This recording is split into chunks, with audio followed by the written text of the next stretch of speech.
It's very important that you have a conversation with the charity that you intend to benefit about how the bequest should be structured.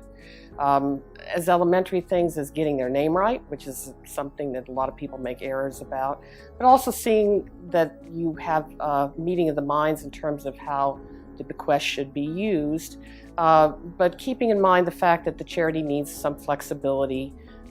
in terms of your objectives. So you can define your objectives in a way that gives them some breathing room if something happens and the purpose that you want the money directed to has been fulfilled. An example I use a lot with my donors is the cure for polio. If you'd set aside sizable monies in 1940 to cure polio and in fact got cured, you want the charity that you gave that money to have some flexibility to be able to deal with it without having to go back into a courtroom and spend a lot of money that otherwise could be put to better purposes. When a family is considering including a charitable bequest in their wills, we'll work with them in identifying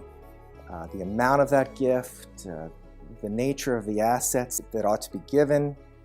But one thing the family really needs to determine for itself is what their intention is once the gift is in the charity's hands. How do they want the charity to use that gift?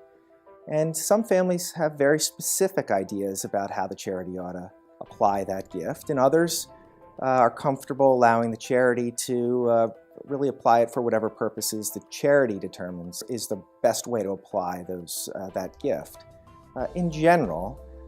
it's most helpful for both the charities and it's most helpful for ensuring that the gift can be put to good use if the family is conscious of the need for flexibility, conscious of the need that the charity may have to respond to circumstances in the future that simply can't be anticipated now by the family, by the advisor, or even by the charity. And so to the extent that there is flexibility built into that gift for the charity to react to those new circumstances, maybe by saying, this is what I'd like to have happen, but I don't require it to happen, that may be